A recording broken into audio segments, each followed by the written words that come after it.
We're Sentia Health. We are in the business of streamlining and automating processes, and we have even automated the production of new software to support those improved processes. Usually, we talk about the state of healthcare and health insurance in the United States, but today is no different. Today, we are going to talk about Scribes, the things that turn voice into text, AI, and otherwise, and how the entire medical records industry has gone and is going down the wrong path. I'll be back after the presentation to discuss our conclusions and what this all means to you.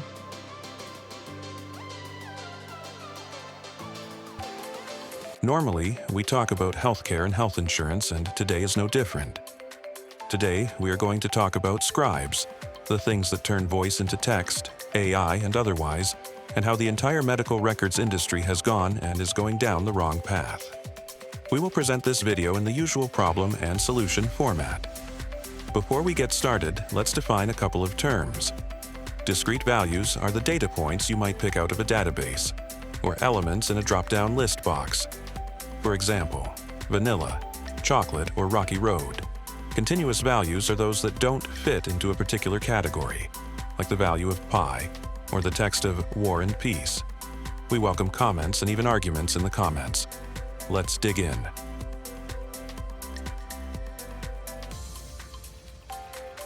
In 2009, meaningful use became the law. Meaningful use is the healthcare information technology for economic and clinical health, high-tech, was signed into law on December 30th and was aimed at promoting adoption of electronic medical records, EMR, across all providers. The problem is that this was a government initiative and politicians don't understand healthcare nor the technology they mandated. We got a wholly misguided attempt to solve a problem the solvers didn't and don't understand and who never think about the unintended consequences. What we got was paper records, just without the paper.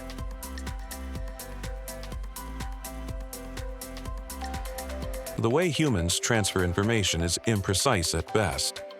I'll posit that more than half the time we have to ask for clarification of something someone said to us. That wastes time. Then there's interpretation. We wonder what the underlying meaning is behind the words that we hear. I can see that we have different perspectives on this matter might become, "You're an idiot."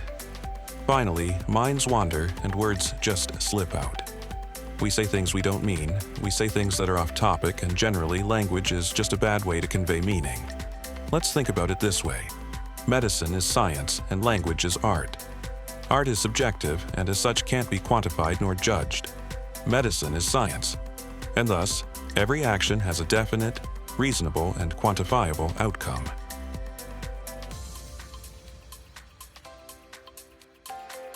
It might make us feel empathetic to write or type patient presents with screaming and crying in the encounter documentation, but that phrase is wholly worthless otherwise.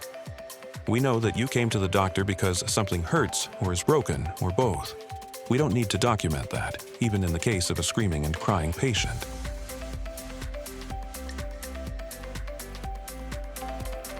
You are amazing at documentation. You love your patients and they love you. You make sure they get the best care that they can get anywhere and at any time. You spend hours out of your day writing copious, detailed documentation of every encounter. Nobody will ever read your notes.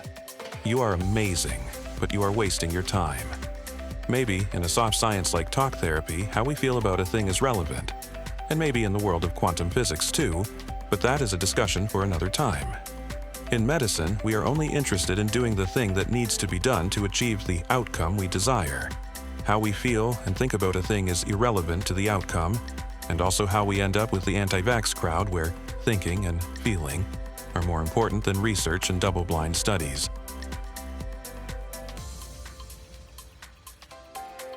This is a direct challenge to AI. In point 3 of the article, 17 Reasons Why We Can't Have AI, we pointed out that code is not only faster and cheaper, but it is better. Actually, writing the application to do the necessary thing is just better.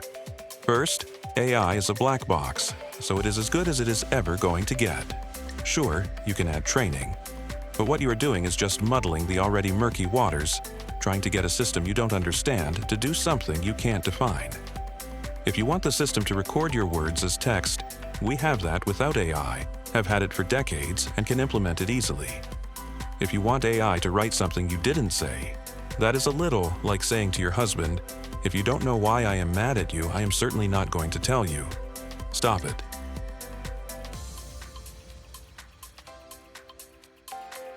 There is no such thing as workflow. Sure, there are dependencies. You can't go to surgery before you are prepped, but who, how, and where the prepping gets done is a completely different subject. For example, let's say that Ford makes F-150s. They do. In order to have an F-150 to sell, each truck needs a transmission. This is a dependency. Then who, when, and how are all open to various methods of being accomplished.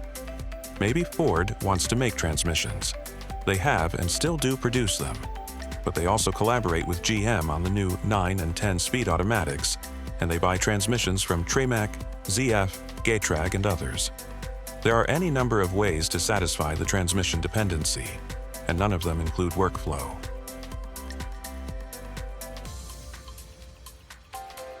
I hear doctors every day saying this or that doesn't fit my workflow.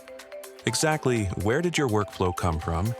Do you expect vendors to come in and examine what you are doing and then write software, like the EMR, to fit your workflow? What if another practice or hospital has a different workflow? Here, there be monsters.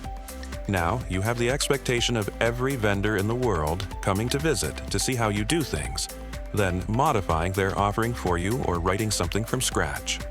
That doesn't sound very efficient, does it? That sounds like a way to have a large, slow, unreliable, unmaintainable software package that costs $300 million plus per installation. I just realized that is exactly what we have with the Epics and Oracle Cerners and Athenas of the world, and they are all going to AI Scribes.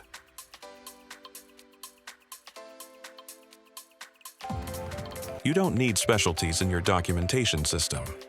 We go to the hospital and there are 130 plus specialties, each with their own software. There are pediatricians, dermatologists, neurologists, ad nauseum, and they all have their specialty software. As an illustration, let's say you bought the F-150, discussed above. When you take it into the dealership, you find they have an engine documentation system, and a transmission documentation system, and a suspension documentation system, and a paint and trim documentation system, and others. If I found that, I would get rid of that truck immediately. If having separate documentation systems is dumb at the dealership, why is it smart at the hospital? I'll bet those documentation systems cost $300 million plus per dealership and are modified or written from scratch for each one, too.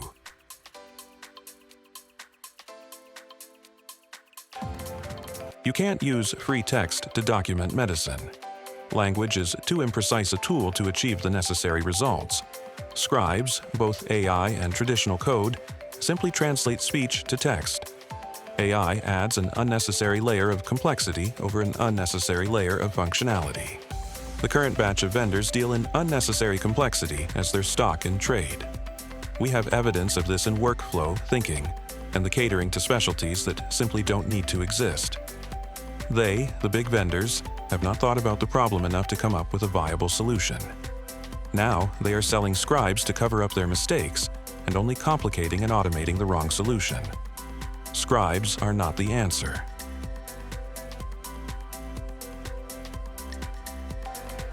The solution, of course, is to stop and start over. We don't need free text, and therefore we do not need scribes in medicine.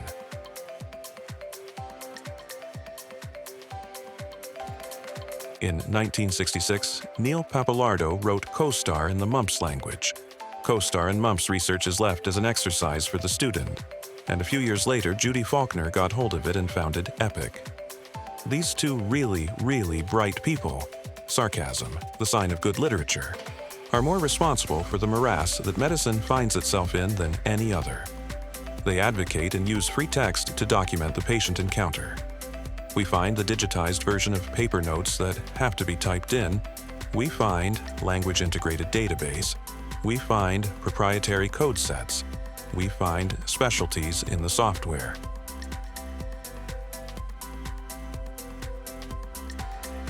What we need is a standardized nomenclature suitable for documenting the entire patient encounter, Designed by Arnold Pratt in 1965, SNOMED CT, the systematic nomenclature of medical and clinical terms, was exactly what Judy and Neil needed and chose not to use. Today, SNOMED is included with the Unified Medical Language System, UMLS, and is designed in such a way that anything can be searched for hierarchically. And in a database, you only need one query to get a medical term for about anything you can do in medicine. Values that you can pick out of a database, like UMLS, are called discrete data. Remember that from the introduction? This is as opposed to continuous data. Continuous data can be exemplified with free text. A scribe can't help you with discrete data.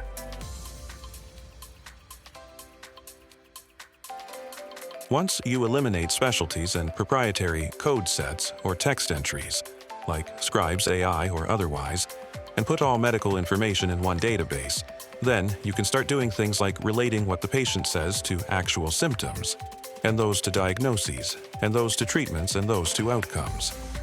Let's break this list down individually.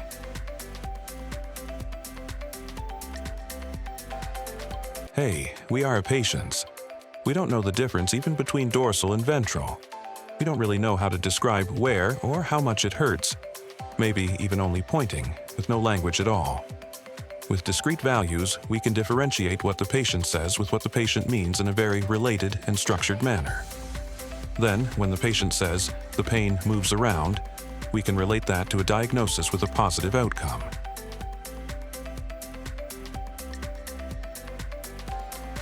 Now that we have a way to translate what the patient says with what they mean, we can start doing meaningful tests and relate those with diagnoses that have positive outcomes.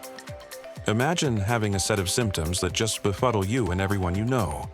You can type those into the EMR and find a list of patients with those same symptoms and their diagnoses and treatments along with outcomes.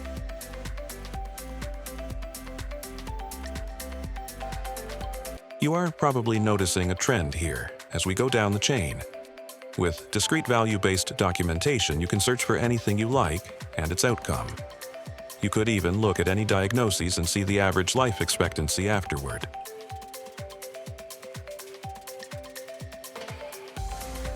Maybe there is an alternative treatment you get in your list of patients with your selected symptoms and have something to fall back on that worked at least once when all else fails. This is all about the access to information and being able to collate and search it easily and quickly.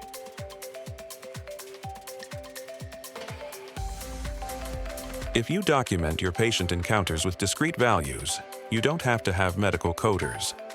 As the documentation is entered in the EMR via the UMLS, it is coded.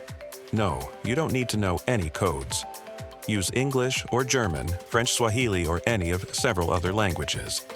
The average practitioner spends about $77,000 per year, each on the combination of EMR, compliance reporting, and medical coding. We at Sencha can cut this down to zero. We haven't talked about the economics of our solution. We have done that many times before. Check our channel for that. We offer the EMR for no charge to the practice and integrate compliance reporting so that it is all one click.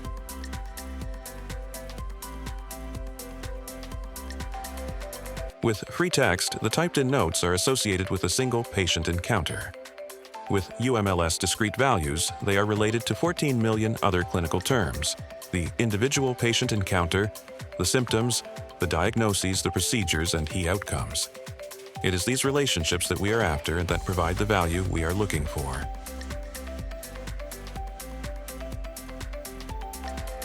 With free text and Scribes and anything that anyone is doing today, except us at Sencha, you can't do searches and research as described above. Nothing is related except by being on the same sheet of paper, even when it is virtual paper behind the glass of your monitor. You and your colleagues are doing the same things in the same way, sitting around pondering what the problem could possibly be, exactly the same way that doctors have been doing for 4,000 years. This is why we say that scribes are useless. Further, the silos that medical data is kept in because of specialties and the requirements of documentation exacerbate this problem to the point that it becomes unsolvable. If you have a different proprietary code set, you can't communicate between silos in the same program, much less between Epic and Oracle Cerner or any other free text or scribe-based EMR.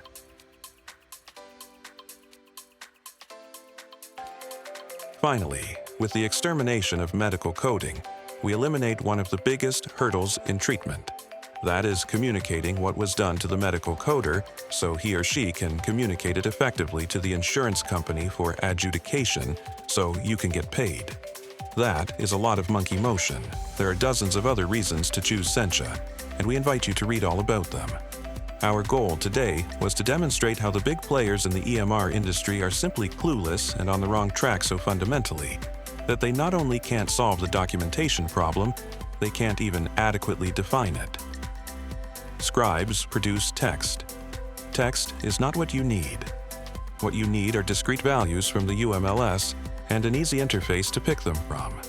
See that interface in our article, Sencha Health's Electronic Medical Record Demonstration.